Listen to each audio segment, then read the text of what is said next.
महत्वपूर्ण प्रश्न पूछा है। मैंने तो उनको अपने स्टाफ को बोल के लगभग 6 महीने पहले उनको नोटिस भी दे दिया। We are not happy about Krishna lab at all. उनके जितने भी टेस्ट हैं वो मेरे अपने ही ड्राइवर ने, मैंने कहा तो करो तो सही, इससे कराया, फिर मैंने ऑफिशियल वे में करवाया, डीडीओ से कराया, बड़ा फ़र्क था। तो ये सच में ठीक कहा आपने, और शीघ्र ही आप देखेंगे हम we are looking for somebody. और मैं तो ये भी कह रहा हूँ कि धीरे धीरे कुछ एक महीनों में हम अपने ही टीम तैयार करेंगे, अपने ही ड्राफ्ट करेंगे लोगों को, और उनको ट्रेन करेंगे। जो हमारे अपने हॉस्पिटल में लड़के जिसका हमें विश्वास होता है, हम उस तरफ भी अग्रसर होना चाहते हैं। ये जरूरी नहीं कि कृष्णा लैब को हमने दे दिया, वो अपनी पता नहीं क्या क्या करते। उनका कोई भी मेरे को तो खुद उन पर विश्वास नहीं है। मेरे से एक से लड़ाई हुई उनकी, नहीं अभी कैंसिल की तब दे दिया हमने उनको नोटिस, तो कैंसिल ही हो जाएगा।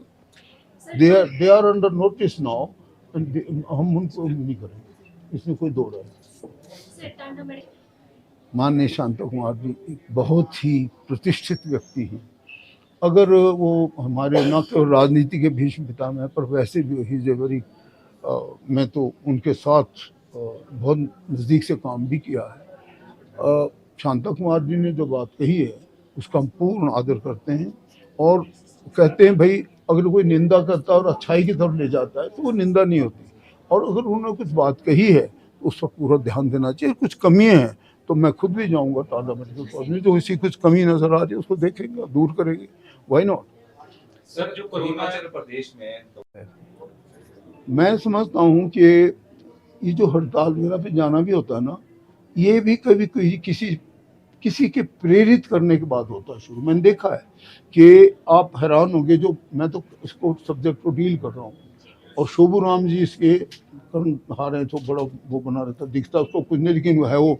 तो मैंने कहा तू एडवोकेट जनरल, तो मैं तेरे को करा देता हूँ एडवोकेट। क्या दृष्टिबाधित लोगों की समस्या लेके ऑलमोस्ट 150-200 तो साल तक, महीने तक बैठना, सॉरी 150 दिनों तक बैठना।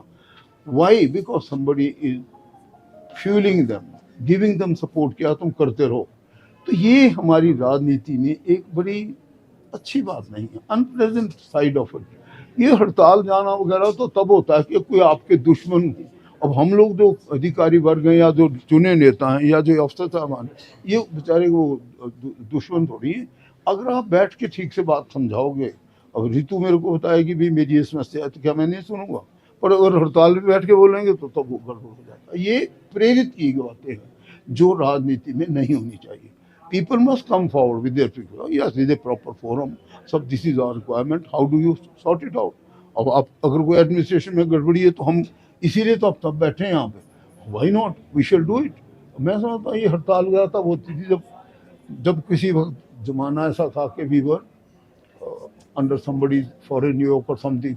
तो आप अपने लोग चुने हुए, आपके अपने अफसर साहबान हैं, इनको बताना चाहिए, जो भी प्रॉब्लम हो उसका हल करना चाहिए।